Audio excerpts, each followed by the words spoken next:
Hari Bol.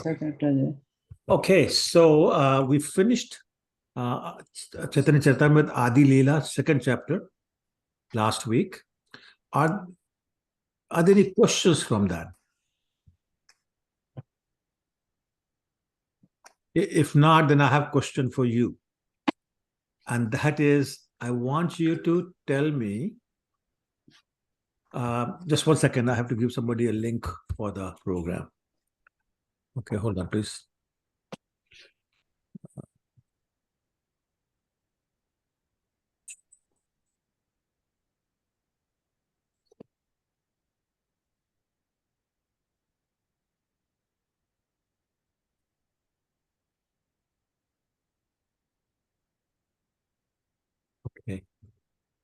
Okay, I'm back. Yeah, so the question for you is, what are the two main points that you remember that are most important 2 points from the last chapter?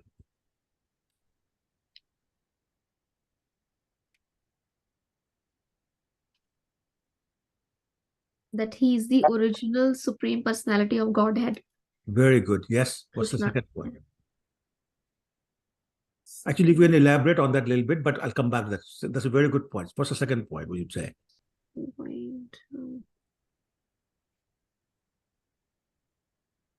Lord Krishna, Prabhuji, Lord Krishna appeared as Chaitanya Mahaprabhu to bestow his mercy on us, on this fallen people like ourselves, Prabhuji. Yes, Prabhuji, right on. So both points, they're the two main points from the entire second chapter.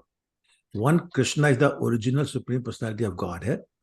Everything runs by his three energies. Can somebody name the three energies? One is the eternal energy, external energy, and the third one is the marginal. Okay. What about different kind of three energies? I'm sorry. Let me rephrase my question. From the internal energy, what are the three main energies that are comprised of internal energy? The three main components of internal energy. Prabhuji, is it Balram, Krishna, and Radhaji? No, I'm talking about inner potencies. Oh. Three main that are part of internal potency. The Sandhini, Samvit, and Hladini potency. Very well. Yes, absolutely. So Sandhini, Samvit, and Hladini. Hladini. Sandhini is the existential. The sustaining unlimited Vaikuntha planets. Absolutely. Yeah. And Samvit is the knowledge. Knowledge potency of Krishna. And Hladini is the manifestation of Srimati Radharani, the pleasure potency. Yeah, absolutely. So you all pass. Yes, very good. Very good. So those are the main points we should remember. And the reason the second chapter starts with that is, remember when we were talking about Mangalacharan, we said there are three components of Mangalacharan. First is you're offering obeisances. Second is Vastu Nirdesh, which means what is this book about? So the second chapter, third chapter, fourth chapter is Vastu Nirdesh. What is this chapter about? And the first one is introducing Lord Chaitanya. So after explaining who's Krishna and all his incarnations, all his forms, all his energies and everything, then the author makes the point that Krishna is Lord Chaitanya. So because otherwise, why are we talking about the reason for his appearance? Why are we talking about what's he doing? What's so big about Lord Chaitanya? Well, the big is that Lord Chaitanya is Krishna, who is the biggest original.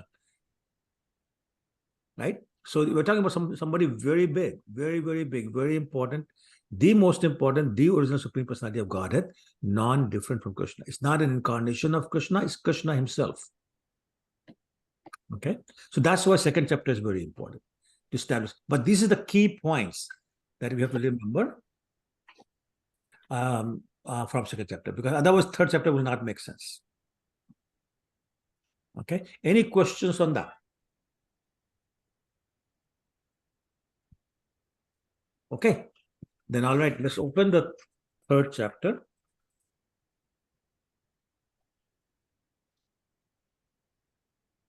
All right. The title is The External Reasons for the Appearance of Sri Chaitanya Mahaprabhu. Now, the title implies something right there. If there's an external reason, there must be an... Oh, you're on mute, but I could hear you, Shalini Mataji. Internal reason, Yes, Prabhu. absolutely. So we're going to talk about the external reasons for Lord Chaitanya's appearance. The fourth chapter will talk about the internal reasons, meaning external reasons are secondary reasons. Internal reasons are the primary reasons. So first we'll talk about the secondary reasons for Krishna's appearance. Then we'll get real heavy and talk about the internal reasons for Lord Chaitanya's appearance. Okay. So if you want to read the introduction to this chapter, somebody wants to read the first paragraph? I can read, Prabhuji. Go ahead, Prabhuji. The external reason for the appearance of Sri Chaitanya Mahaprabhu ki Jai. In this chapter, the author has fully discussed the external reason for the descent of Sri Chaitanya Mahaprabhu. By the way, what's the name of the author? Krishnadas Krishna Kaviraj. Kaviraj. Yes, thank you. Just wanted to check. Excuse Go me, ahead. excuse me, Prabhuji. हाँ माता sorry. हरे कृष्ण नंदन माता जी बोलिए. ये chapter 3 तो मेरा तो different है. आदि लीला chapter 3. What is it saying? What is it saying? It says like it's about, I think it's about the whole chapter, the summary of the whole third chapter. Sorry, Yeah, माता जी. फिर से that's बोलिए. Summary of the whole chapter. Like in this chapter, the author fully discussed. हाँ तो यहाँ है वही हम वही पढ़ रहे हैं. हाँ, वही this is पढ़ what रहे we हैं? are- हाँ वही हाँ पढ़ जी. रहे हैं. हाँ. अच्छा चलो. Okay, Kharwakar, Thank go ahead, you. please. Yeah, sure, no problem. Thank you. Sure. The Supreme Personality of Godhead, Lord Shri Krishna, after displaying his pastimes as Lord Krishna, thought it was wise to make his advent in the form of a devotee to explain personally exchange between himself and his servant, friends, parents, and fiancés. According to the Vedic literature, the foremost occupational duty of humanity in this age of Kali is Nam Sankirtana, or congregational chanting of the holy name of the Lord. The incarnation of this age especially preaches this process, but only Krishna himself can explain the confidential loving service performed in the four principal varieties of loving affair between the Supreme Lord and his devotees. Lord Krishna therefore personally appeared with his plenary portions as Lord Chaitanya. As stated in this chapter, it was for this purpose that Lord Krishna appeared personally in Navdvip in the form of Shri Chaitanya, Shri Krishna Chaitanya Mahaprabhu. Thank you, Prabhu. Thank you. Yeah. So, this is such a wonderful start of the introduction to chapter 3. Or as Mataji was saying, summary of chapter 3. So, first point immediate is being made that Lord Krishna came to the material world not to kill the demons, not to protect the devotees. There are different reasons for that, but to receive and reciprocate the pure love of the residents of Vrindavan, or Vraja if you want, in the four mellows. What are the four mellows? Anybody knows? The Madhurya, Vegu, and pastimes, and is there? Sorry, one person, please. So, Ruchira Mataji, you're going Madhurya. What's the second one? It's the Roop Madhuri, Venu Madhuri, Lila Madhuri, and Prem Madhuri. No, mellows. Usha, go ahead. Usha, did you go? Did you want to go? Prabhuji, friendship, Yes, that's one. Dasya, Yes. Madhya, and parental. Yes, so Vatsalya. Dasya, Sakhya, Vatsalya, and Madhurya. Is it Vatsalya? Sorry, Avni? Vatsalya, Madhurya, Sakhya, And Dasya. and Vatsalya, Madhurya, Dasya. Sakhya. I forgot the third. Fourth one. Dasya. Yes, Dasya. Okay. So these are the 4 mellows in which the residents of Vrindavan exchange their loving interactions or exchange their love with Krishna. But the problem is that this is at such a high level that Krishna said, there's no way people who read about this, people who hear about this will understand. So his logic was that of a mother who's trying to teach the alphabets to her 3-year-old son. Now, if mother keeps telling him, oh, this is beta A, this is B, this is C, or ka, kha, ga, gha, anda, not anda, anga, and child may not understand. However, if the mother holds his hand and then helps him write A, B, C, or ka, kha, ga, then child can learn faster. And that was the logic Lord Krishna used. He said, no, I have to come back as a devotee in the highest mood in Vrindavan. What's the highest mood in Vrindavan? Highest mellow? Love. Sorry? Love for Krishna. Madhurya. Correct. Madhurya. That's the proper name.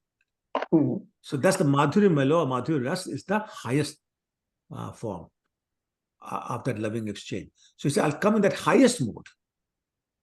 Because people may understand Dasya, people may understand Sakhya, but there's no way they will understand Madhurya.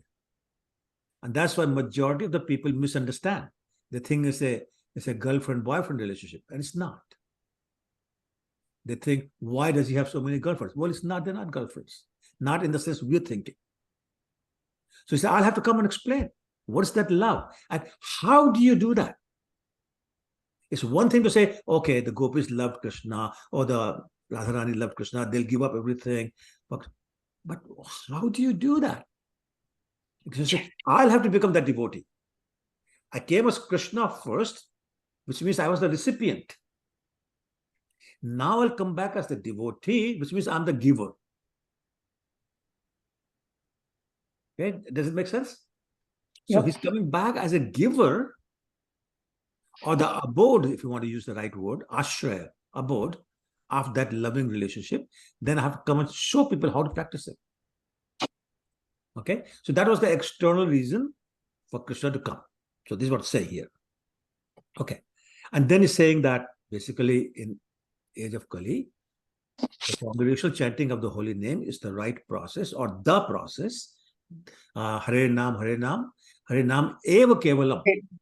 Kevalam, only process is Hare Nam. Right? So he says, only I can explain that.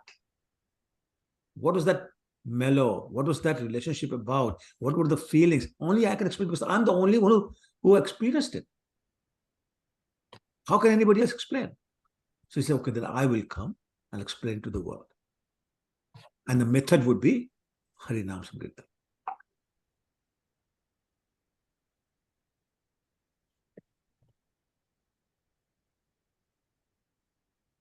Okay? Any questions on that? And the last point being made in this paragraph is that when Krishna appears, he appears with his plenary portions or associates. So Lord Chaitanya also appeared with his associates. So there's a very wonderful verse in Srimad Bhagavatam. Let me see if I can remember it. Gauravarnam Tisha Krishnam Sango Panga Parshadam Yagge Sankirtane Praya Yanti Sumedisa. So basically saying Lord Chaitanya is appearing with his parshads, the associates.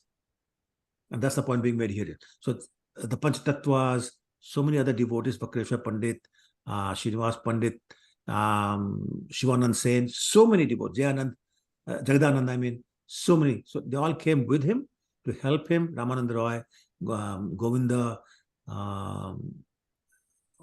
what's the name? Damodar Goswami, Swarup Damodar, I mean, and so on and so forth. So many of them came to help him do that pastime, to explain what was that love or loving exchange between the Vraj Gopis, including Radharani and Krishna about. Gayatri, you have a question? Hare Krishna, Prabhu. Hare Krishna.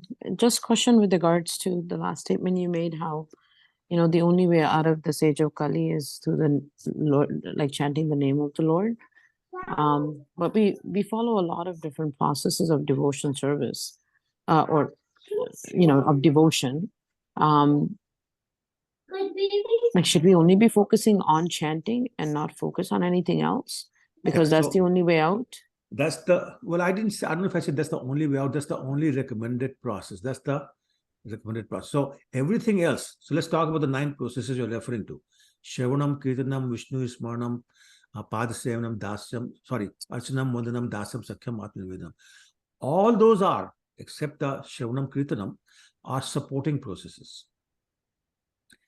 Yes, in the previous ages, people have received perfection by performing any one of those. But in the age of Kali, it's very difficult to do Archanam, Vandanam, you know, deity worship is not easy. We don't do it properly. Atmanivedanam, forget it. It's total surrender. They all come as a supporting process of Shravanam Kirtanam. So yes, if you can do Shravanam Kirtanam, that's all you need to do. Okay. I have a follow-up question with that. Yeah, go ahead. Go ahead. So when you're chanting, like, can you chant quietly, or do you have to hear yourself chanting? Well, so the technical answer is yes to both. The practical answer is, if you chant in your heart, it's very easily get distracted. When you chant loudly, then you're engaging your tongue and you're engaging your ears. And then it's easier to keep your mind focused. So that's the reason. And the other thing is that when you chant loudly, you're also benefiting other living entities. All the insects, the animals, the whatever are there around you, people, they all benefit. Okay, all right. Anybody else? Okay, who would like to read the second chapter? Second paragraph. I can read. Please go ahead. Shalini Mataji.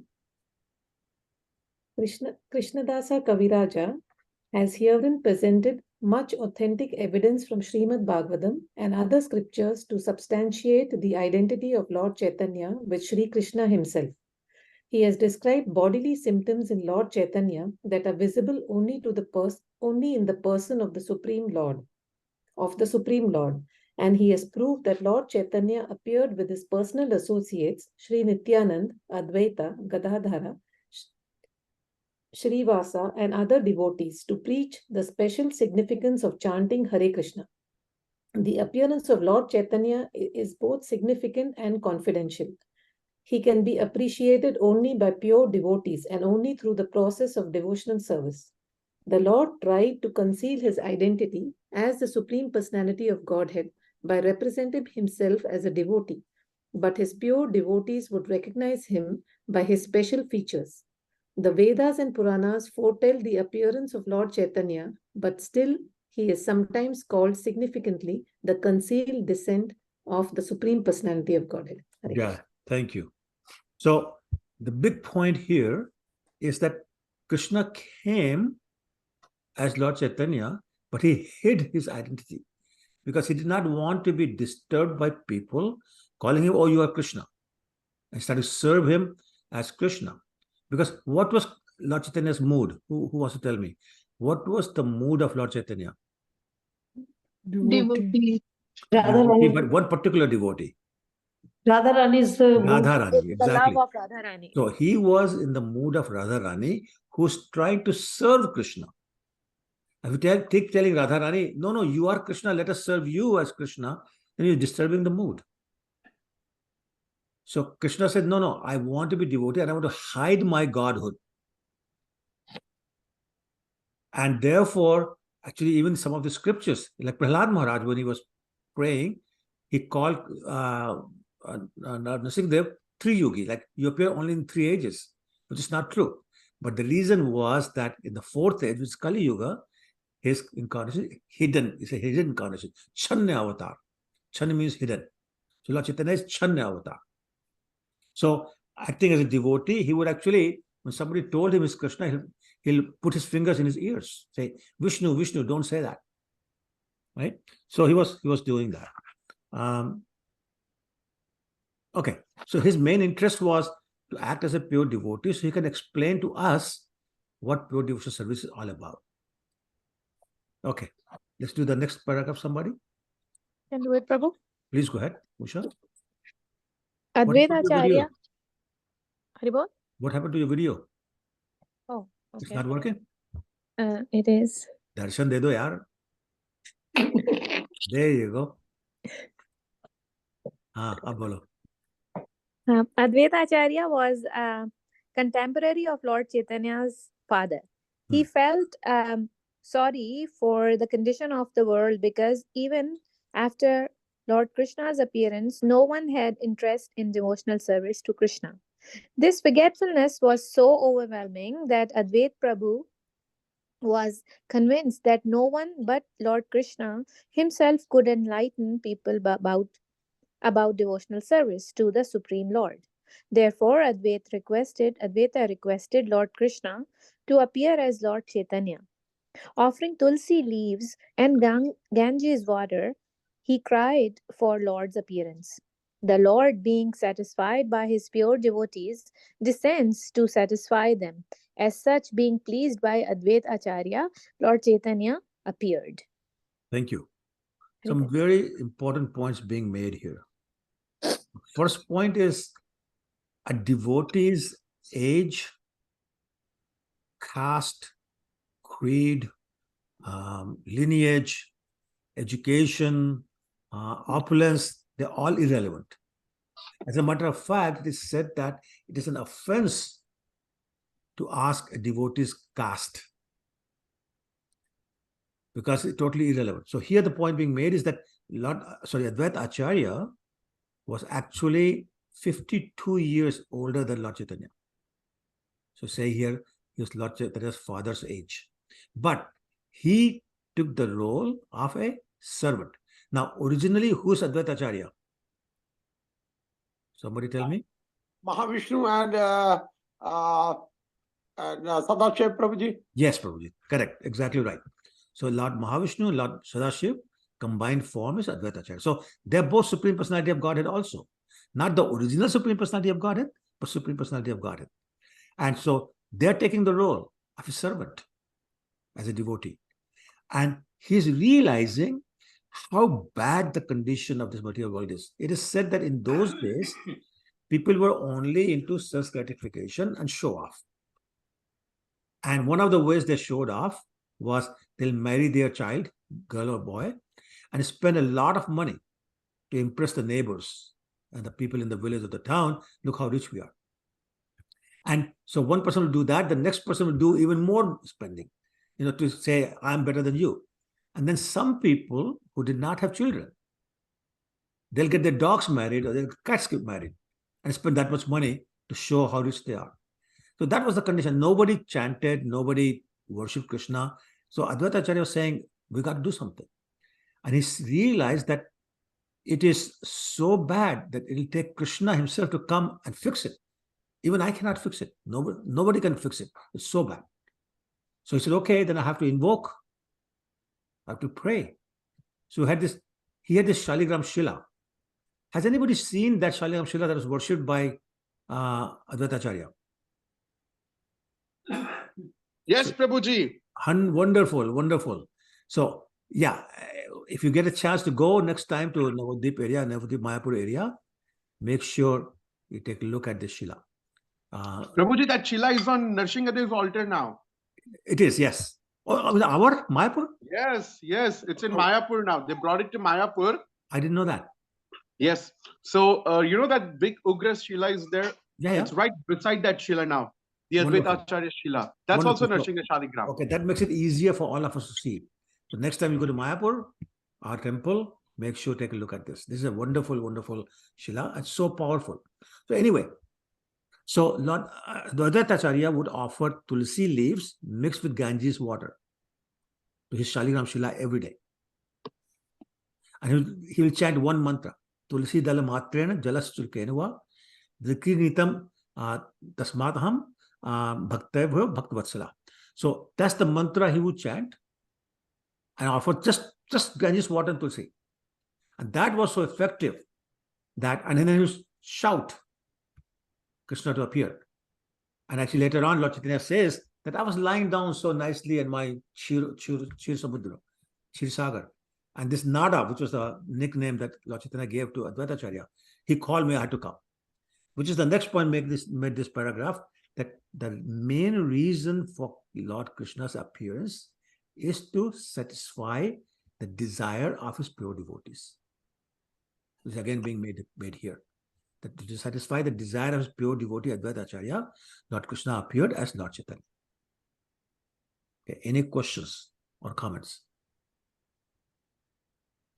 Okay, then we'll start text 1. So now we are chapter 3, Adi Lila, text 1.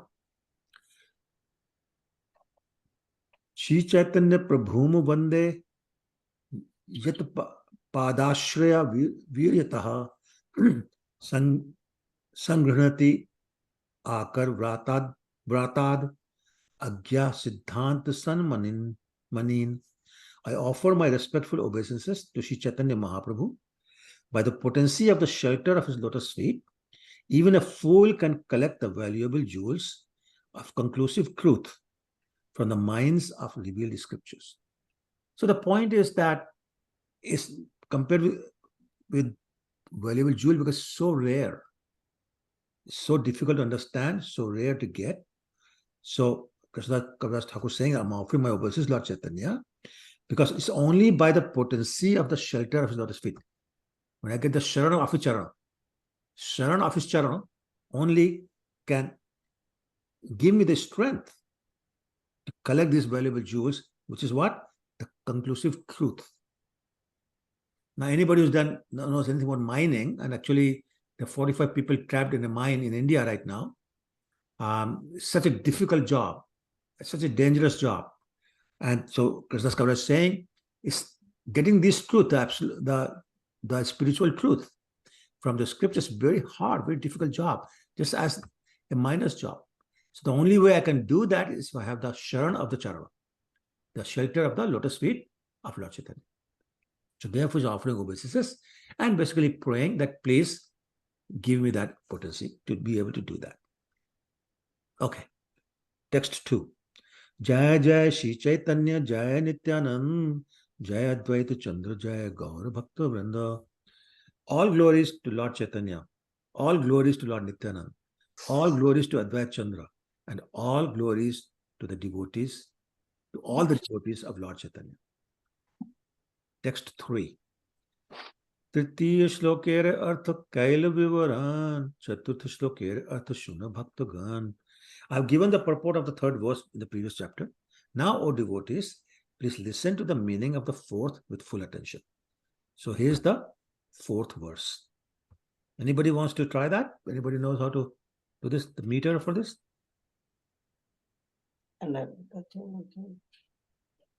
If you've done this before, you would know. If you've not done it, probably don't know. Okay, all right. So I'm just going to do it my way. Anarpit charim chirat karunaya va tirnah kalo samarpayitum unnatojwal rasam swabhakti shriyam harihi purat sundar dyutik kadamba sandipitaha sada hridaya kandare sphurutuva shachinandanaha. I'm sure there's a much better way of doing this, but I don't know. Translation. May the Supreme Lord, who is known as the son of Srimati Sachi Devi, be transcendently situated in the innermost core of your heart. Resplendent with the radiance of molten gold, he has descended in the age of Kali by his causeless mercy to bestow what no incarnation has ever offered before. What is that? The most elevated mellow of devotional service, the mellow of conjugal love. So this is actually a blessing coming to us. He's saying, may the Lord Chaitanya, son of Suji Mata, become situated in the innermost core of our heart.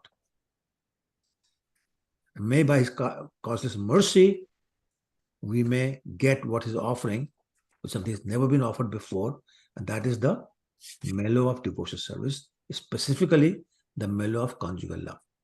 So bhakti in Madhuri Ras. And that's what Lord Chaitanya is about, offering bhakti in Madhuri Ras. Any questions or comments on that? Okay. 5, text 5. Purna Bhagavan Krishna Brajendra Kumar Goloke Brajesah Nitya Vihar. Lord Krishna, the son of King of Braja, is the Supreme Lord. He eternally enjoys transcendental pastimes in his eternal abode, Goloka, which includes the Brajadham. So, okay, somebody read the purport, then I'll explain this. Who wants to read the purport? I can read, Prabhuji. Go ahead, Mataji. In the previous chapter, it has been established that Krishna, the son of Brajendra, the king of Braja, is the supreme personality of Godhead with 6 opulences. He eternally enjoys transcendently variegated opulences on his planet, which is known as Golak. The eternal pastime of Lord in the spiritual planet Krishna Lok are called aprakata or unmanifested pastimes because they are beyond the purview of the conditioned soul. Lord Krishna is always present everywhere, but when he is not present before our eyes, he is said to be aprakat or unmanifested. Right. So Krishna's eternal abode is Goloka. And he's eternally doing pastimes there. But those pastimes are not manifested in front of our eyes because we are conditioned souls. So therefore, to us, they are aprakat. Aprakat means unmanifest. We can't see it. It's happening, but we can't see it. When he appears in the material world, in Bhaumi Vrindavan, then his pastimes are visible to people on earth. Then they're known as Prakat Lila, means manifest Lila. So you have unmanifest Lila or aprakat Lila in Golok Vrindavan and Prakat Lila or manifest Lila in Bhaumi Vrindavan. Now, so that's manifest only as long as Krishna himself is manifest in Vrindavan. When he wraps up his pastime, even though pastimes are happening in Bhaumi Vrindavan also, but they're unmanifest. So they're still aprakat Lila for us. Okay? Any questions? Should we go text 6? Okay, then it's going to talk about when and how does he appear. Brahmare ek dine tiho ek bar avatirna hoya karen prakat vihar. Once in a day of Brahma, he descends to this world to manifest his transcendental pastimes. So only once in a day of Brahma. Next few verses are going to talk about how long is Brahma's day. Text 7. Satya Treta Dwapara Kali Chari Yug Jani Sei Chari Yuge Divya Ek Yug Mani. So we know that there are 4 ages, yugas. Satya Yug, Treta Yug, Dwapara Yug, and Kali Yug. So these 4 together constitute one Divya Yuga or Chatur Yuga. So there's 2 names for it, either Chatur Yuga or Divya Yuga. Okay. Text 8. Ekatar Chatur Yuge Ek Samvatar Chaudhya Samvantar Brahmar Divas Bhitar. So 71 of these Chatur Yugis or Divya Yugas constitute one Manvantar. Everybody's going to be so confused. One Manvantar, and there are 14 Manvantars in one day of Brahma. So let's do backwards. the 14 Manus that appear in the day of Brahma. Each reign of Manu is called Manvanta. And there are 14 Manvantars in one day of Brahma. There are 71 Chaturyugis in one Manvantar. So if you multiply 14 by 71, who's good at math? 3,976, Prabhuji. No, Prabhuji. What's 14 multiplied by 71? 14 multiplied by... It's approximately 1,000. Okay. 994. Yeah, that's why it's approximately 1,000. Okay, because it's not exactly 71. So it becomes 1,000 Chaturyugis is one day of Brahma.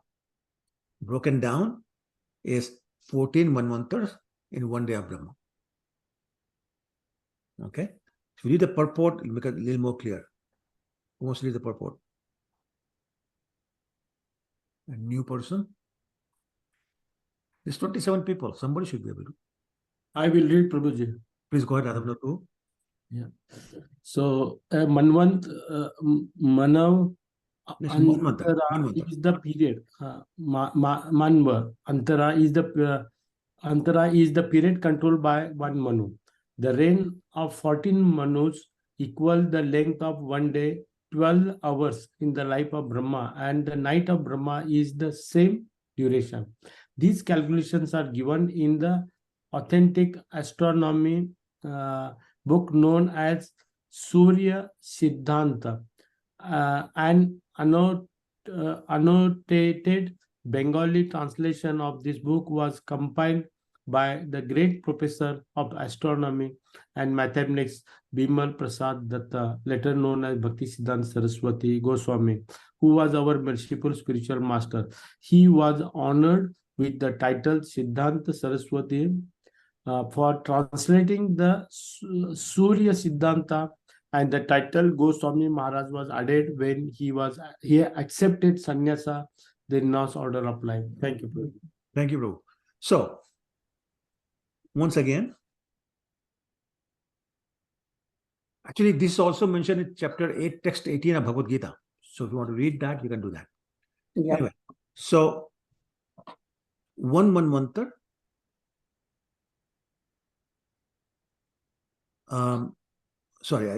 14 Manus combined, 14 Manvantars is one day, which is the daytime of Brahma, and the nighttime same duration. Okay, and this was actually calculation showed in a book called Surya Siddhanta that Bhaktisiddhanta Saraswati Maharaj translated it, and that's why he got the name Siddhanta Saraswati. Okay, that was the title given to him after he translated this book. Okay, I know most people don't like maths. I'm going to refrain from giving more numbers because it get more confusing. So let's go to text 9. Vaivasvat naam ei saptam September Manvantar Sataish Chaturyug Tahare Antar. So the present Manu was the 7th Manu called Vaivasvat. Why is he called Vaivasvat? Because he's son of Vivaswan. Who's Vivaswan? Sun God, father of... Name of the sun god this time is Vivaswan. His son is called Vaivasvat, and that's the Manu. That's the current Manu. So how many Chaturyugis in one Manvantar? I just mentioned that. 1,000. No, 1,000 Chaturyuga. No. How many? 71. 71. Correct. 71. So 71 yugas, Chaturyugas in one Manvantar. So right now is the 27th Chaturyugi. So there's still another 47 to go. Sorry, 44 to go. But right now with the 27th Chaturyugi. It is in this 27th Chaturyugi that Krishna appears.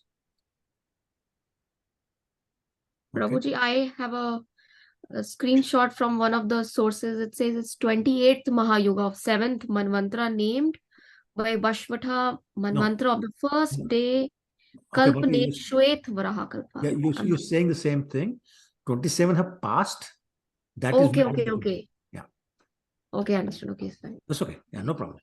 So if you look at the translation, it says 27 Divya Yugas have now passed, implying that now we're in the 28th. Okay.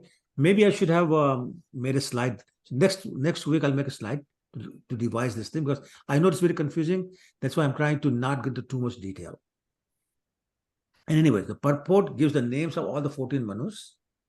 So you will see the 7th one here is Vaivasvata in the purport. And the very first was Swayambhu Manu. So those two names you can remember. Swayambhu was the first one, and Vaivasvata is the current one. Okay. Okay. All right. So then let's go to text number 10, which is what Mataji was saying. Ashtavish Chaturyuge Dwaparere Sheshe Vrajere Sahite Hoy Krishnere Prakash. At the end of the Dwapar Yuga, or the 28th Divya Yuga, Lord Krishna appears on earth with the full paraphernalia of eternal Bhajadam. So, at the end of the Dwapar Yuga of the 28th Chaturyuga, in Vaivasvat Manvantar, Krishna appears. Okay, is that reasonably clear? The end of the Dwapar. So there are 4 yugas: Satyug, Treta Yuga, Dwapar Yuga, Kali Yuga. So Satyug and Treta Yuga had passed. Dwapar Yuga was almost over. In the 28th Chaturyugi of Vaivasvat Manvantar, when Krishna appeared.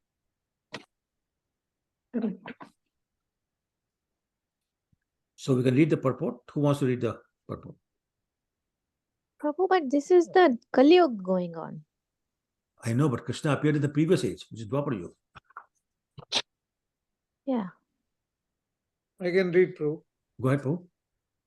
Now is the term of Vaivasvata Manu, during which Lord Chaitanya appears. First, Lord Krishna appears at the close of the Dwapar Yuga of the 28th Divya Yuga, and then Lord Chaitanya appears in the Kali Yuga of the same Divya Yuga.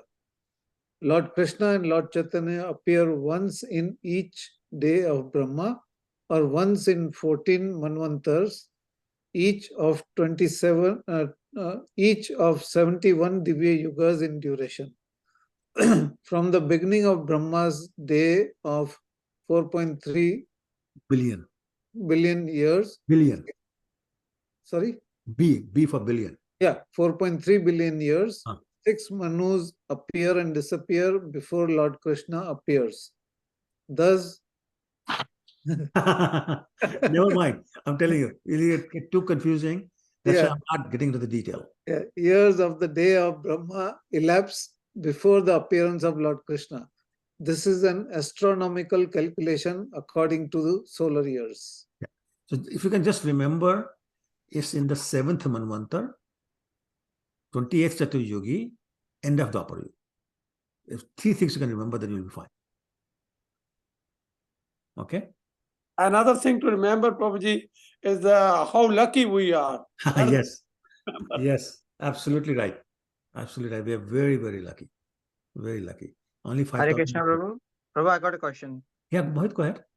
Prabhu, you said there are 14 Manus in one day, in 12 hours. And then we have another 14 Manus in the night. Correct. Okay, that's all I need to correct. No, sorry, Prabhu. Sorry, I did say it right. There's nothing happening at night time. Everything sleep. Most of the universe has been destroyed. Only the top 3 planetary systems remain. Nothing is happening. There's no Manu.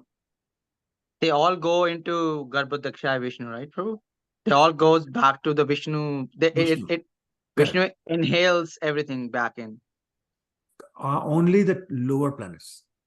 Oh, okay. So you're thinking the complete annihilation. I'm talking about the night of Brahma. You're thinking death of Brahma. 2 different things. Oh, okay. So when Brahma dies, then everything is finished. Material world disappears completely.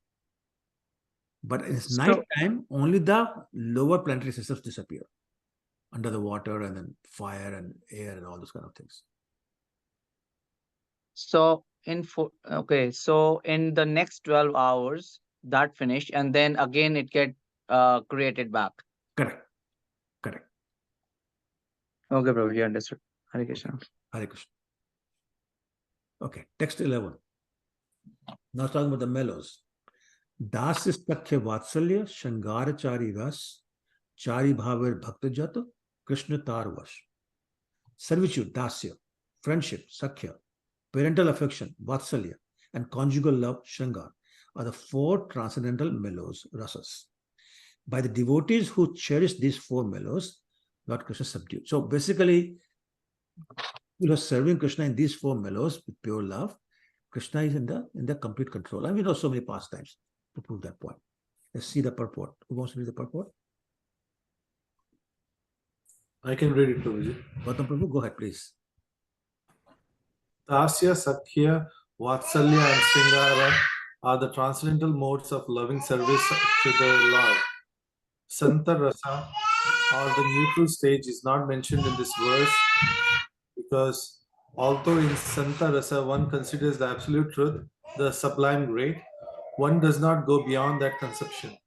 Santa Rasa is a very grand idea for materialistic philosophers, but such idealistic appreciation is only the beginning. It is the lowest among the relationships in the spiritual world. Santa Rasa is not given much importance because as soon as there is a slight understanding between the knower and the known, active, loving, transcendental reciprocations and exchanges begin. Dasya Rasa is the basic relationship between Krishna and his devotees. Therefore, this verse considers Dasya the first stage of transcendental devotional service. Right, thank you. So yeah, we keep talking about the 4 mellows because that's where the exchange of love is. In the Shantaras, so can you give examples of Shantaras? Somebody give me examples of Shantaras? Who are, or what form are the devotees? I'm sorry? Sorry, say again? Cows. Cows, yes. Cows. Yes, cows. What else? And the entire land of any dham. Yes. Yes, what else? Trees. Trees, yes. What else? Even ornaments and garments of Yes. Lord. Yes. What else? His weapons. Hmm? His weapons. Weapons? Okay. Yes, Paraphernalia, yeah. What else? What about living, sorry, not living, devotees, famous devotees who are in that ras? Hiranyakashipu? Is that a devotee? I mean, devotees. No. 4 Kumaras, Prabhuji. 4 Kumaras, absolutely. Who else? There might be some shocking names, that's what I'm asking. Sukadev Goswami. I don't know about that. Is he Lord Shiva. Panchatattva? No, not at all. No, so basically, for example, Prahlad Maharaj. Okay, Prahlad Maharaj in Shantras. He's just sitting down, meditating. Sorry, I was supposed to say Prahlad Maharaj. There's no interaction, right? Maybe Dhruv Maharaj also? I'm sorry? Dhruv. Dhruv Maharaj also, correct. That's correct.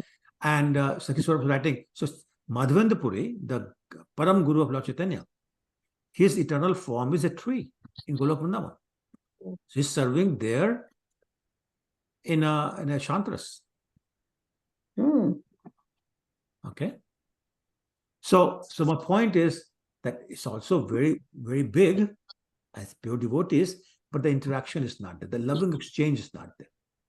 So sometimes the trees in Vrindavan, they'll have a loving exchange, but how would that be? They see Krishna coming down, they'll bow down. And they'll bow down so much that Krishna has to lift the branch to pass by. So they get the touch of Krishna, and that's the interaction. Sweet. Or they might start moving, so nice breeze moves. That's their service.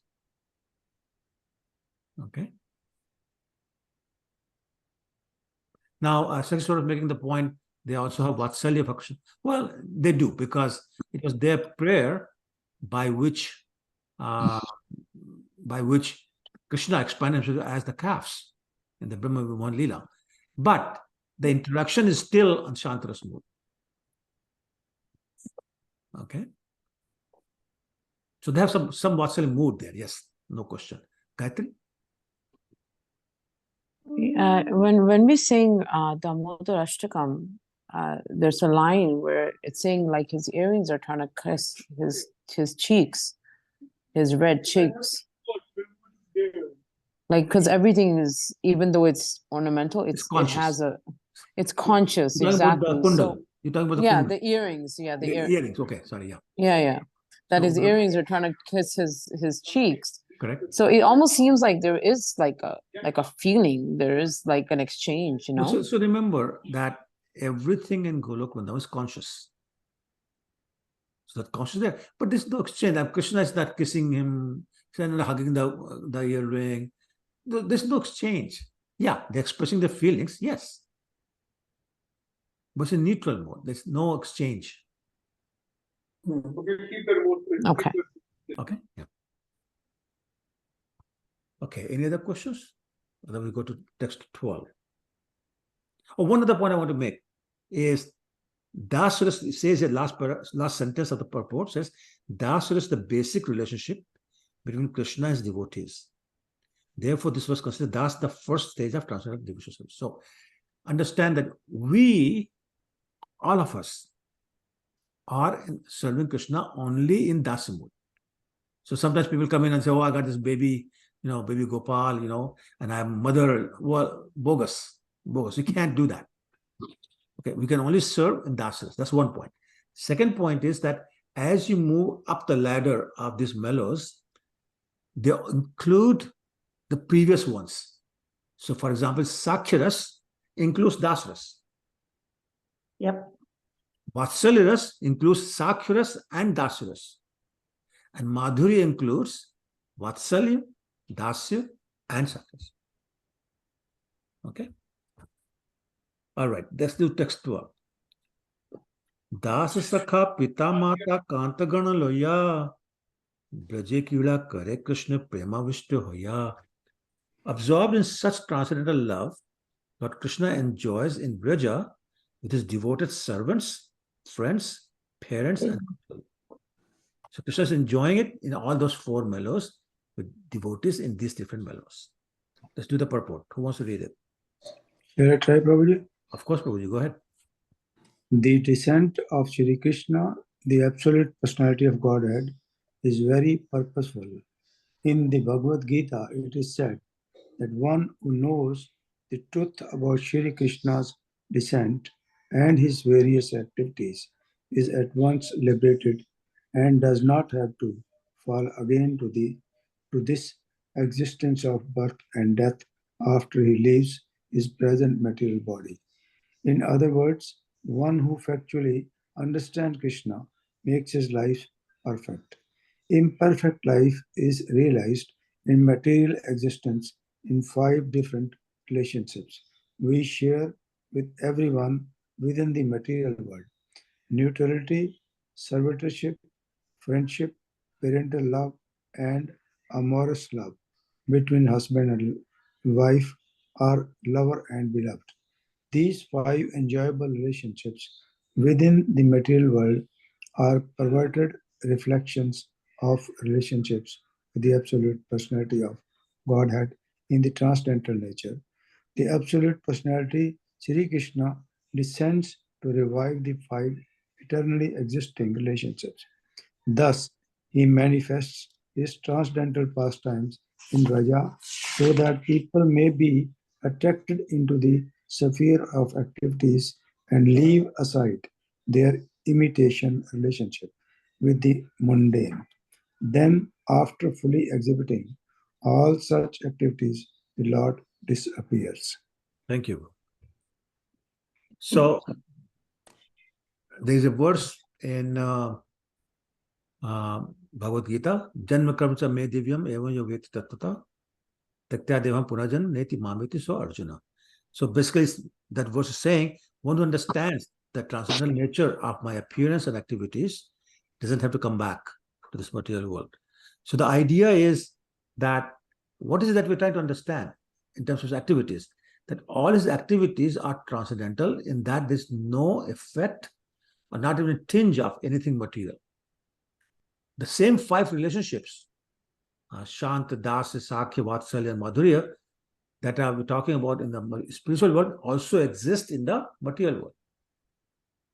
We have friends, we have lovers, we have parents, we have servants, but it's a perverted reflection. What does it mean?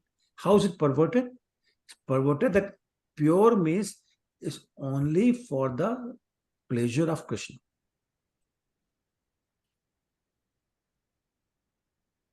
There's a verse in Chaitanya Charitamrita. I don't know if I can remember this. Atmendriya Priti Vancha Take Bole Kam Krishnendriya Priti Vancha Dhare Prem Na. Means when we're looking at our own self gratification, it's lust. And when looking for Krishna satisfaction, is love. So lust is the perverted reflection of Krishna, of love, because it's talking about me, not about Krishna. So same thing about these 5 mellows. When the relationship is about pleasing Krishna, when the relationship is about pleasing Krishna is called pure relationship. When it's relationship about pleasing me, then it is about perverted reflection of the pure relationship. And that's the difference between these two, the spiritual and the material. Okay, text 13. Taste vi Hari Krishna kare antardhan kare mane kare anuman. But Krishna enjoys the transcendental pastimes as long as he wishes. And then he disappears. After disappearing, however, he thinks that. So he comes, how many years did he stay this time in the material world? Approximately? 125. Yes, 125 years. So after 125 years, he wraps up his pastime and goes back. But once he goes back, he starts thinking like this. So let's look at text 14. Somebody read that, please. I have to check a message. Somebody wants to read the verse, please, and the purport? I can, Prabhu. Go ahead, please. চিরকালন নাহি করি প্রেম ভক্তি দান ভক্তি বিনা জগতের নাহি অবস্থান.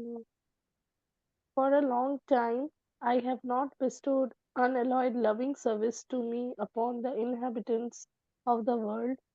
Without such loving attachment, the existence of the material world is useless. Purport. The Lord seldom awards pure transcendental love, but without such pure love of God, freed from fruitive activities and empiric speculation, one cannot attain perfection in life.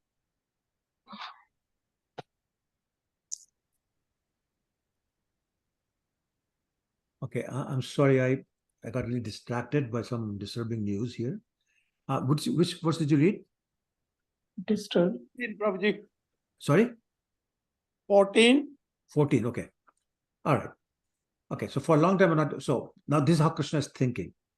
For a long time, I have not bestowed unalloyed loving service to me upon the inhabitants of the world. So I have not bestowed this pure love on the people in the material world.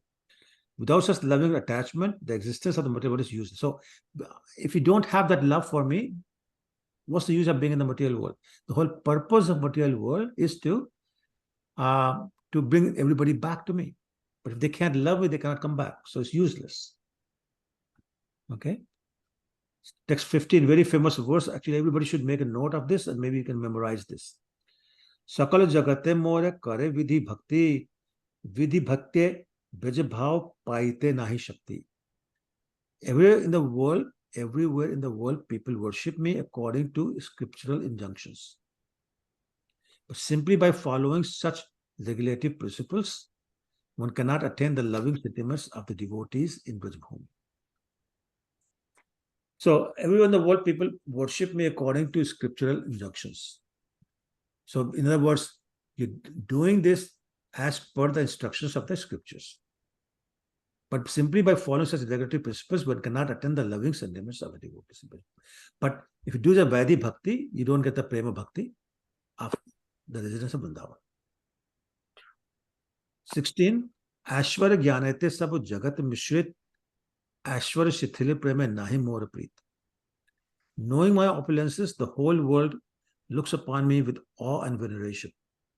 But devotion made feeble by such reverence does not attract me. So when you know Krishna is Supreme God and you love him with that, that does not attract me at all. It's when you don't know I'm God and you love me as my father, my mother, or my friend, my lover, then I like that. So let's do the purport. Can I read it, Prabhuji? Of course. Did you not read it before? I can try again. Let's see if somebody else wants to do it. Anybody else? Because if nobody wants to do I it. will read, Prabhuji. Yes. Go ahead. Ruchira Mataji, go ahead. After his appearance, Lord Krishna thought that he had not distributed the transcendental personal dealings with his devotees in Dasya, Sakya, Vatsalya, and Madhurya. One may understand the signs of the Supreme Personality of Godhead from the Vedic literature and thus become a devotee of the Lord and worship him within the regulative principles described in the scriptures. But one will not know in this way how Krishna is served by the residents of Vrajabhumi. One cannot understand the dealings of the Lord in Vrindavan simply by executing the ritualistic regulative principles mentioned in the scriptures. By following scriptural injunctions, one may enhance his appreciation for the glories of the Lord, but there is no chance for one to enter personal dealings with him.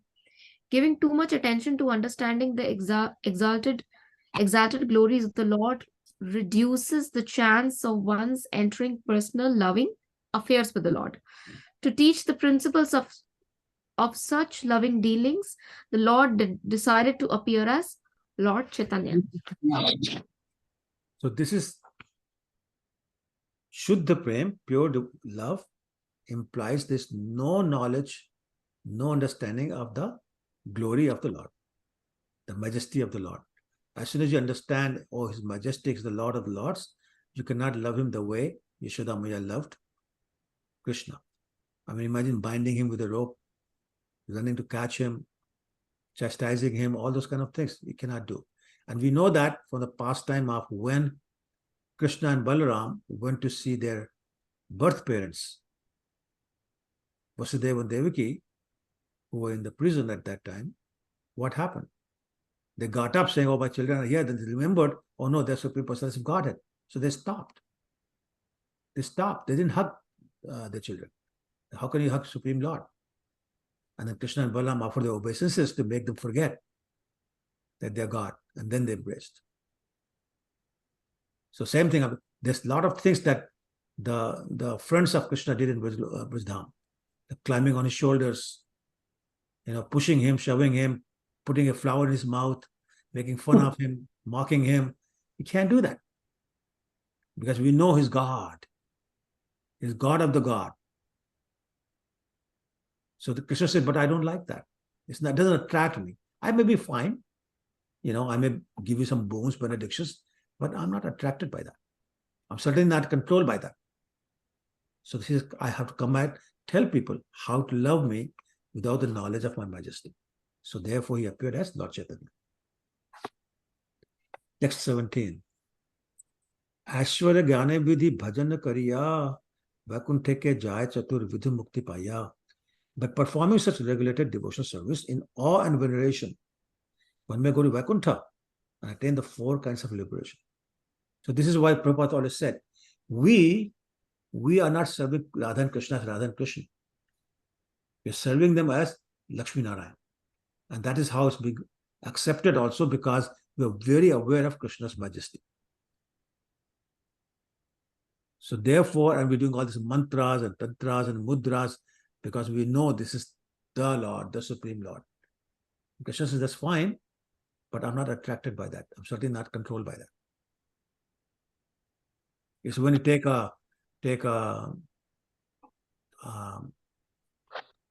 piece of sweet, or even an almond or cashew, and put it in the mouth, take it from your pocket, put it in the mouth of Krishna. They say, I love that. Like Shabri, when she tasted the bear, and only for the sweet, she gave it to him. He said, I like that. When the wife of Vidura gave him the peel of the banana and threw the banana away, he said, I like that. There's so much love, they've forgotten who I am. But when you remember to do all the mantras and the mudras, it's okay. It's formality, then I'll be formal. It's fine, you'll benefit, but I'm not attracted. Okay, text 18. But Prabhu, can I ask a question? You can. We are not that pure devotees that we can do that. We can dare to make that mistake that we try or taste before we offer anything to Lordship. Okay, yes, correct. Right? Yes. We don't do that. We still can't do that. You can't, it will be an offense. Yeah. If we do it, it will be an offense. When they do it, it's fine. Yeah. Because we love them so much. Okay? Yes, Prabhu. Okay. Shashti Sharupya or Shashti Sharupya or Samipya Salok Sayujana Loe Bhakta Jate Brahma Ek. Translation. These liberations are Shashti, achieving opulences equal to those of the Lord. Sarupya, having a form the same as the Lord's. Samipya, living as a personal associate of the Lord. And Salokya, living on a Vaikuntha planet. Devotees never accept Sayujya, however, since that is oneness with Brahman. So let's read the purport that I explain this. Can I read? Of course you can. Oh yeah, sure. So the purport is those engaged in devotional service according to the ritualistic principle mentioned in the scriptures attain these different kinds of liberation. But although such devotees can attain Sarsti, Sarupya, Samipya, and Salokya, they are not concerned with these liberations, for such devotees are satisfied only in rendering transcendental loving service to the Lord. The fifth kind of liberation, Sayujya, is never accepted even by devotees who perform only ritualistic worship. Sorry, 1 second. To attain Sajuvya or merging into the Brahman effulgence of Supreme Personality of Godhead is the aspiration of the impersonalist. A devotee never cares for Sayujya liberation. Right, thank you. So it's mentioning 5 types of liberation. The first, Sayujya, is called impersonal liberation because only for the impersonalists, and there's no personality involved because they don't even believe that Krishna has a form or a personality. So it's called impersonal liberation, and no devotee wants it because they think it's worse than hell. Because you talk about merging, losing identity and all that, which doesn't happen, but still the concept is there. They don't want that. The other 4 are called personal liberation. And devotees say, we don't even want that. So what does devotee want and why don't they want these 4? It's a question for you. What does a devotee then want and why don't they want these 4? Because they won't get the opportunity to serve the Supreme Personality of Godhead. Okay, so that answer is partially correct. They don't want anything that does not involve serving the lotus feet of the Lord. So that's correct. But if you go to Vaikuntha, you can serve Krishna. So not Krishna, Vishnu or Narayan. So the service is there. Then why don't the devotees want? Hare Krishna, Prabhu. I can try. Shalini Mataji, please go ahead. I can just try. Yeah, Prabhu, please. in Goloka Vrindavan, it is eternally. They'll be eternally serving the Lord, Prabhu. There's no, it's like they want to do transcendental loving service to the Lord all the time, eternally. That's correct. But I'm talking about in Vaikuntha. Prabhu, can I try? Please do, yeah. Because they want to serve Krishna for the pleasure of the Lord, pleasure of Krishna. So they don't want their own pleasure in this. So Krishna's pleasure is when they have that personal relationship in all those mellows, like Dasya, Sakhya, and all those mellows. So Krishna is pleased with that, as it said in these verses as well. Like, because devotional service in awe and veneration, Krishna doesn't like that. He's not attracted to that. Yeah, you're right. Shalini Mataji was saying the same thing. My question is, for those devotees who are going to Vaikuntha, yeah, they know the Lord is majestic. That's why they're serving in awe and veneration, and that's why it's being accepted as Vishnu or Narayan. I'm talking about them now. I'm not talking about the Golok. I'm talking about those devotees who are going to Vaikuntha. They're serving. Can I try? I think it's a difference in mood. There is one where you're serving very formally because Vishnu Bhagavan don't have that personal connection with anyone, and there's another one where you're serving because Krishna have that personal touch in everything. Yes, so correct. They go to Vaikuntha Lok because the relationship is formal. They are pure devotees, but pure devotion in full knowledge of Krishna's majesty, or you say Lord Vishnu's majesty, and that's why they go to that planet. If you didn't know majesty, you'll go to Golok Vrindavan. And while in Golok Vrindavan, nobody is looking like Krishna, except Krishna. So there's no Sarupya. Right? And similarly, everybody is Samipya. Salok implies no Samipya. And I'll explain that in a second. So again, that concept doesn't exist. But the biggest point is that when you have these opulences, or this form, say for Lord Vishnu or whomever, then you have this sense that there's some degree of enjoyment on my part also. But look at me, I look like Vishnu. I got 4 arms. Look at me, I got the same opulences as him. There's some very small amount, but the sense is there. And that keeps them there in Vaikuntha. They're serving, but they've got this thing. So devotees, even the devotees of Lord Vishnu, don't ask for it. But Krishna or Lord Vishnu gives them to them anyway. Actually, devotees don't want liberation, period. Because who knows the Shastak verse number 4?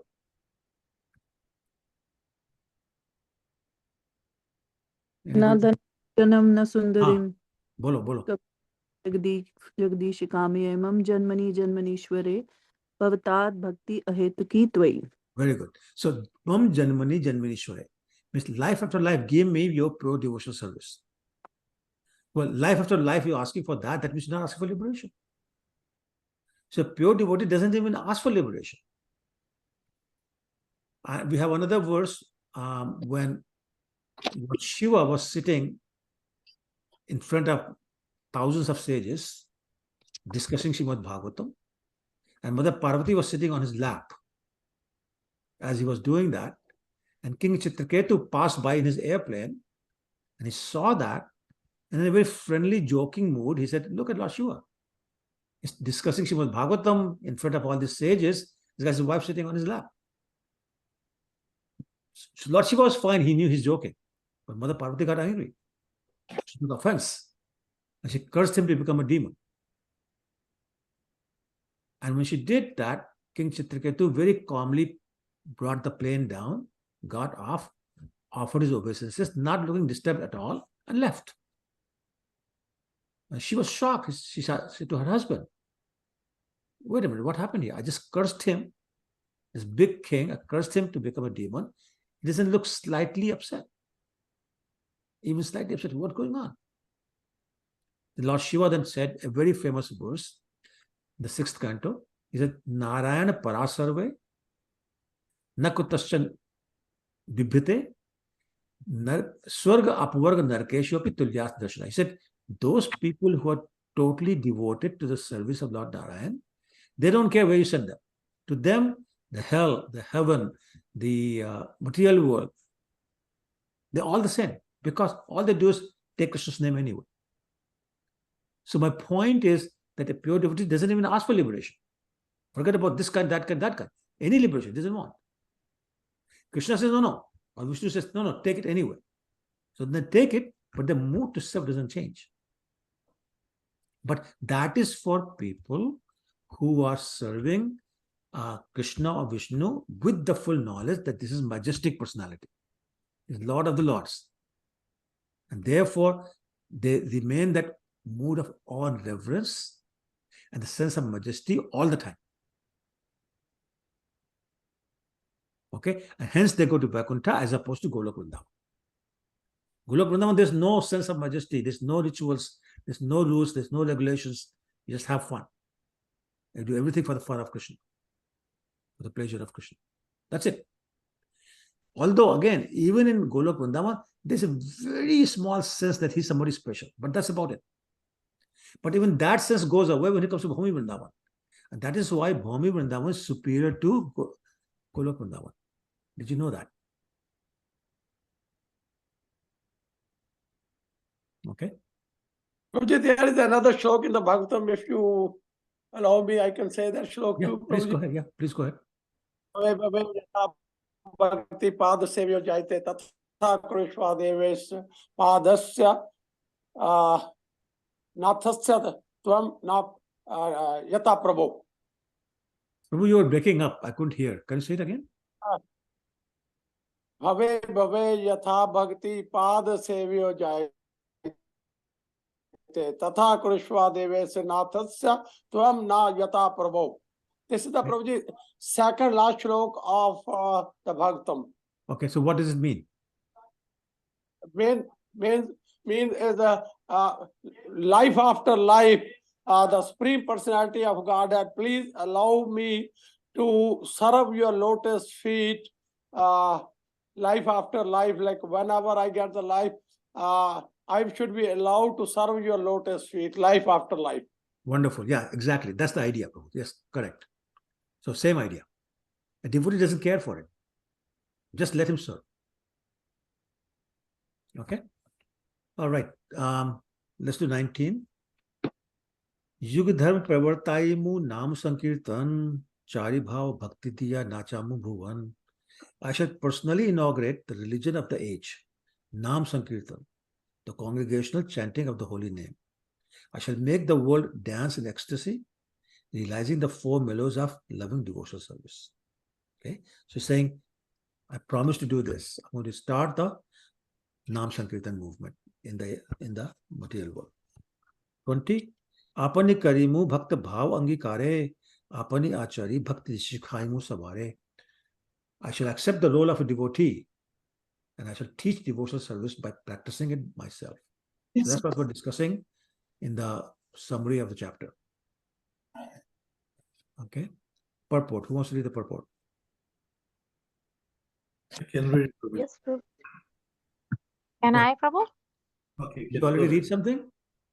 I did, though. Okay. So how about somebody who hasn't? I think Prabhu wanted Prabhuji, can I have your permission? Of course you can have.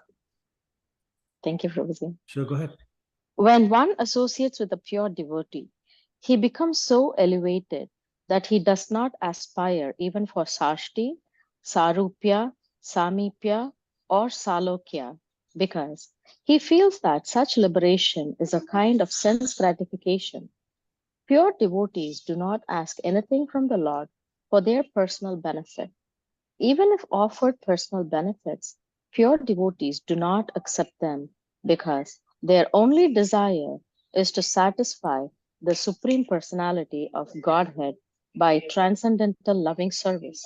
Therefore, when the Lord took the place of the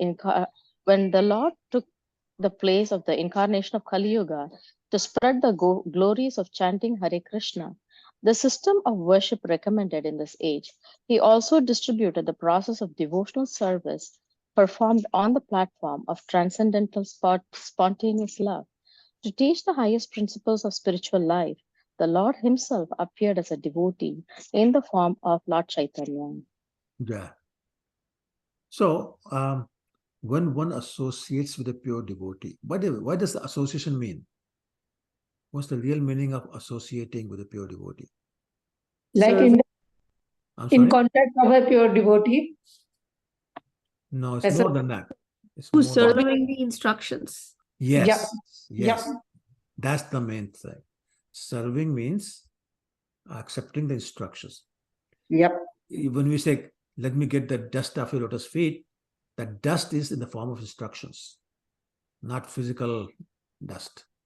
So, saying here, when we accept instructions from a pure devotee, we become so elevated that we don't even aspire for any of these liberations that we're just discussing that.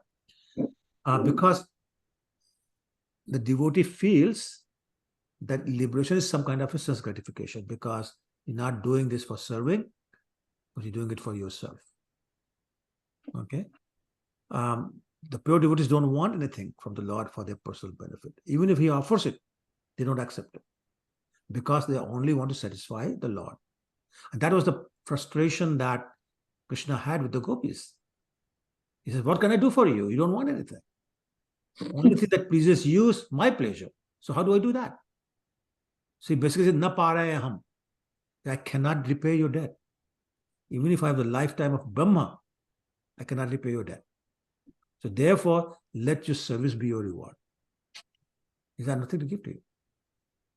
And that's how the devotees control Krishna. I'm in your debt. Now do whatever you want with me. When we dance, I'll dance. On the one hand, it says, Akala Ishwar Krishna, Arsav Bhrita, Jake Jasha Nachaitar, Tache Karanetta. Krishna is the Supreme God, Master, everybody's servant. Whichever way he wants you to dance, you have to dance. That same person is dancing to the tune of devotees. The gopis say, no, Krishna, you dance for a bowl of buttermilk. He says, okay, I'll dance. That's how much he comes in the control of the pure devotees. But the problem is, nobody but the Lord himself can teach this type of devotional service. So Krishna says, okay, fine. I'm the Kali Yuga. I'll come as Lord Chaitanya. I'll spread the glories of the holy name.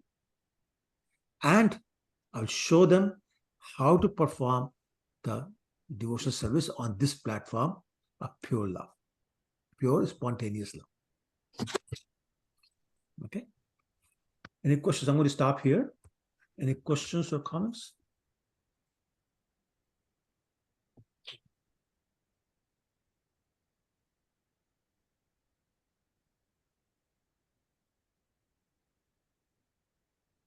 Okay, it must have been a very clear session then. Everybody's either sleeping or saying, it's all clear. Not sleeping at all. Huh? No sleeping? Okay. It was a little tough session today. They're all tough. That's the problem. I mean, I don't know what to do. They're all tough. Yeah, it's getting tough and tougher. Shilpi, go ahead. Yeah, go ahead and ask question. Oh, sorry. Okay, I'll talk to you later. Prabhu, can I ask a question? Huh? Go ahead. So, how do we get to the level of, can we ever get to this level? Because like, the prem, where we can achieve the pure love of Godhead. Can we ever? Because from what somebody asked Prabhupada that question. Acha. You know what he said? He leaned forward and said, in 1 minute. That was the answer Srila Prabhupada gave. You might have seen that video, actually. This was circulating quite a bit. Yeah, okay, great. Yeah. So, in 1 minute. That's about surrender, not about achieving pure love. Yeah, but surrender is the beginning of the achieving pure love. That is the beginning. It's a little contradictory because we are into dasya bhav and we are into the reverence all the time, and then भगवान के आगे भी झुक के हम प्रसाद रखते हैं कि आप खाइए, फिर हम वेट करते हैं, फिर थोड़ी देर बाद हम ताली बजा के लेते हैं. तो थोड़ा वो है उनमें कि हम वो भगवान है और हम नीचे हैं उनसे. लेकिन over the period of like until we live, it's tough to come to that level of having him as a family person, family member. Yes, it is tough. That's because one of the 6 characteristics of pure devotional service is sudurlabha, very hard to get. So nobody's saying it's easy, but it's not impossible either. And Prabhupada was not lying. It can happen, in 1 minute. But in 1 minute of this lifetime, well, who knows where we've been? We are all at a different point of our devotional service journey. So who knows where we are? Also, there's something called Ahataki Kripa. Just never really Ahataki. When you think about this, there's always a reason, but the reason may be small. But Krishna is doing it. But the point is, devotional service is never obtained. It's always given. So we can never say, I'll do this, this, this, and therefore I'll get it. No, you can't. Somehow it will be given to you. So all we are doing is making ourselves eligible to receive what's going to be given to us. But unless we're eligible, it won't be given to us. And that's what makes it so hard. So we're working very hard to get what's very hard to get. This is love of Krishna, or the Ahataki Kripa. Right? So this is why we have to go through the whole process of Vaidhi Bhakti. And then as the process shows, I don't know if you took the Nectar of Devotion classes or not, but it says right in the beginning, you start with that and you move on to what's known as Raganuga Bhakti, which is following the footsteps of pure devotees. And then you graduate from there to Bhav Bhakti, which is the preliminary stage of Prema. And then you move to Prema Bhakti. So that's the path is given. There's another verse in Nectar of Devotion that says, Ado Shraddha, Tato Sadhusang, Atha Bhajan Kriya, Syat Artha Nivritti, Tato Nishtha, right? And then it goes on to Ruchi, Asakti, Bhav, and then Prem, the 10 stages. So you go through the stages, but every stage is very hard work. So I think a lot of people, when they ask that question, somewhere in the back of their mind is the question, is there a shortcut? Nana says a very big, emphatic, no, there is no I don't have that question that is a shortcut, but it's just that I'm not eligible at all. No, well, I shouldn't say that. Neither you nor me are eligible today. Doing much to working that hard to get so, that hard. But that doesn't mean we cannot work towards it. Yeah. Right? But working towards it's very difficult because what's the force pulling you away from Krishna? What is that force pulling you away from Krishna? Maya. That's very strong. What does Krishna say, 7:14? Daivihi esha gurumai mam maya duratya. Duratya means it's very, very difficult to win over. Yeah. However, he gives the solution right away. What does he say next line? Right. He says, surrender to me, and then you'll win. And that's why we started this discussion, that 1 minute surrender. Yeah. Right? You surrender, and then the good things start to happen. That's not the end of it. That's the beginning of it. Surrender is the beginning of the devotional service. That's why most of our prayers start with the word Namo. What does the word Namo mean? Namaskar. Namaskar. Bow down. That's one meaning. Bow down is one meaning. Surrender, isn't it? Na mama. Mam means mine. Me. So na means it's not there. When the sense of me, mine goes away, that's when then only you can surrender. So you bow down having surrendered, then it becomes meaningful. Otherwise, it's just an exercise of the neck and the shoulders. Right? This is a physical exercise. Instead of going to the gym, you're doing it here in the temple. Prabhu, but this is also a love that we all do it for Krishna. Well, if you do it for Krishna, it is love. But are you doing it for Krishna? Who else? For you. No. No, I'm not talking about you, Usha. I'm talking about people in general. Let me talk about me. When I go to the temple, I bow down. I'm thinking, oh, you know what? Maybe now I won't go to hell. Or maybe now, some of my troubles will go away. Or you know what? Maybe somebody will watch me and say, oh, look at Rupanuga, he bows nicely. Something about me there. Don't go that far. What's that? I don't go that far. You at least thinking. I'm just bowing down. Not even thinking. Well, but you get my point. Like this is what's going on in my mind. Right? Yeah, so I'm sorry, it's not for Krishna. You see in the temple, you see people doing arti and making sure, oh, look who's watching me. You know, and they'll spend time on the altar, even though the altar is done. They spend time on the altar so people can see them. People see, they say Kirtan. How many people are here? You know, how many people are watching me? That's not bhakti, that's self gratification. If you cook and then ask 12 people, you know, how was the cooking? Expecting appreciation, well, that's self gratification. That's not bhakti. So forget about love. You don't even do bhakti. You go to the temple and do self gratification and you come back. So it's not easy in that sense. But what's not easy is also not difficult if you change the mood. So sadhu sangha is about changing the mood. Reading the scriptures is about changing the mood. Doing Hari Katha or Hari Ki Katha, sorry. Hari Ki Katha is about changing the mood. Right, Dana? Sorry, that's a private joke between us. Absolutely. Prabhuji, I have recently met somebody and they have changed the parampara to another. Like they have gone to some other path, saying that they find Dasya Bhav so hard. They said, I am so done with it. I have to try another mellow. This is not for me. So what is the mellow? What's the mellow?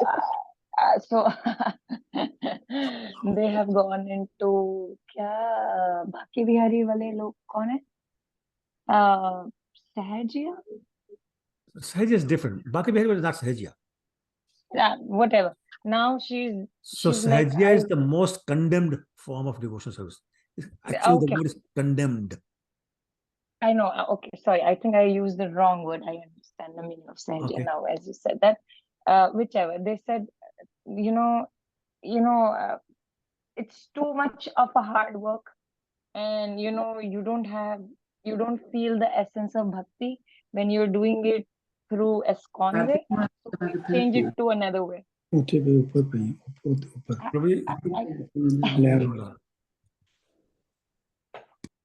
Sorry, say again. I'm sorry, there's noise there. Go ahead again. So Prabhuji, I don't know how it comes to them that they went different pathways, saying ki ye dasya bhav is too hard to carry, and it's always there's a constant guilt that I'm doing something wrong. So they have changed the path completely. They're still doing Krishna Bhakti, but just in a different mellow. Well, I mean, everybody on their own, and if you want to invent your own process, you can do that, but it's never effective.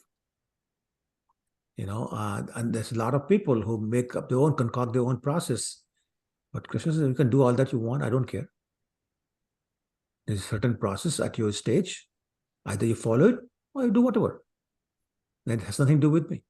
It's not being accepted. No attention being given. It's like Prabhupada uses the term beating the husk.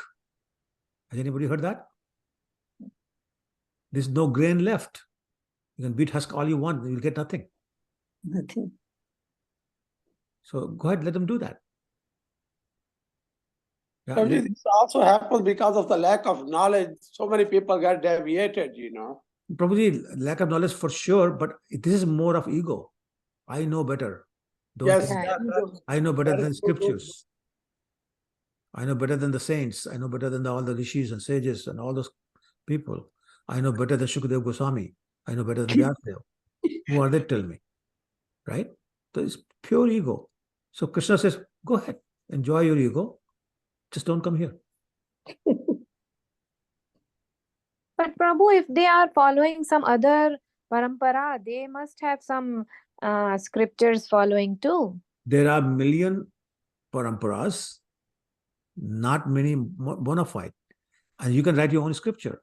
I can write you a book. You follow it, you'll go to hell, I guarantee it. Anybody can write a book.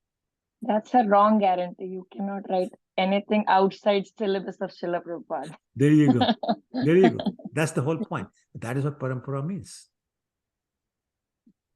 Right? That is why we emphasize on disciplic succession. And disciplic succession has to come according to the disciplic succession, I would say again, but there's no other way. If somebody make up their own They says, I am starting this session. They say, I am from me start this session. So nobody can challenge it and just accept it or just ignore it. That's what leads to fanaticism, and that's what leads to, all sorts of violence. Either you believe me or I'm going to kill you. And there are religions like that. You either believe this book or I'm going to kill you. If you don't believe this, I'll do that or that, whatever. My point is, any disciplic succession that does not start with Krishna is bogus. That's why Prabhupada always uses the word bona fide, authentic. Authentic only if it's coming from the disciplic. From the 100% authentic source. The only 100% authentic source is Krishna. Krishna. There are also a lot of Jim Jones, Prabhuji, in India too. There you go, yeah. So yeah, go ahead drink your Kool-Aid, and Prabhuji, the one I'm talking about, I mean, like, they're not, I feel for everybody, the journey is different, right? True. It cannot be same. I won't say that they are not under the bona fide parampara, because they also do. वो लोग बोलते हैं कुंज बिहारी जय Haridas. So many people under them are the people who've been following the path of ISKCON, and they have moved towards that path. Yeah, people deviate. People fall down. Deviate. People get lost. People take the wrong turn. They miss the exit and then say, okay, any exit is fine. You can do all that. That's your choice. That's a free will. It doesn't make it right. Okay. What was I going to say? If just because you have a so-called disciplic succession doesn't mean it lead you to the right thing. It's like, for example, does everybody know the word premise or axiom? Any of those two words? Axiom means a truth that you don't have to prove. Okay. So, for example, how many of us can prove that 3 is greater than 2? How will you prove 3 is greater than 2? You can't. It's just a convention. In the beginning, somebody could have said 1, 3, 2, 4, and that would have been fine. Then everybody will say 2 is greater than 3. But it's an axiom because everybody accepts it. It's a truth. You don't challenge it. Right? But if you start with the wrong premise, that 2 is greater than 3, you can do a lot of calculations, come to a conclusion that look very sophisticated. Look at all this. There's nothing wrong in the calculation, but the basic premise is wrong because 2 is not greater than 3. I'm not losing everybody. So similarly, if you decide that I don't have to be the servant because it's too hard, I'll be something else, well, the basic premise is wrong. Yep. What conclusion you get to, it will be wrong. I don't get how sophisticated and how great it looks, the process, but it's wrong because the premise is wrong. I mean, there were some gurus in the beginning being in the 60s, who said, come to me, I'll show you your Siddha Swarup, your original form. And you take it from there. One day of chanting and you got your Siddha Swarup. Well, I'm sorry, it's bogus. I don't care what everything else after that is correct. Doesn't matter. Basic premise is wrong. So you cannot come to the right conclusion. You cannot know Siddha Swarup just like that. Right? So many examples like that. And that's what we have to understand. And this is why Prabhupada keeps focusing on disciplic succession, bona fide disciplic succession. There are 4 of them. 4 of them. They all bona fide. The Kumar Sampradaya, the Rudra Sampradaya, Shri Sampradaya, and Brahma Gaudiya Sampradaya. Any one of those is fine. But they all start with Krishna. They're different in the details, but they all start with Krishna. So totally bona fide. Okay, but it doesn't start with him. Somebody decided their own. Well, I'm sorry. The beginning is full of 4 defects: illusion, imperfect senses, tendency to cheat, and making mistakes. Well, then anything conclusion you come to is going to be subject to those 4. So where do you go from there? If you can't start with perfect, you can never reach perfect. Correct. Yeah. Okay. All right. It's 9:44 already here. So we should stop. Thank you all very much. Vancha kalpatarubhyascha kripasindhibhyo patitanam bhavebhyo vaishnavebhyo namo. Srila Prabhupada ki jai. Thank you all. Hare Thank Krishna. you, Prabhuji. Thank you so much. Thank you. Sure. Hare Krishna. Thank you, Prabhuji. Hare Krishna, Hare Prabhu. Krishna. Thank you, Hare Krishna. Prabhuji. Thank you. Thank you, Thank you. Prabhuji. Thank you, Prabhuji. Thank you. Prabhuji. Thank Thank you. you. Hare Krishna. Thank you, Prabhuji. Thank you, Prabhu. Hare Krishna. Hare Krishna. Hare Krishna.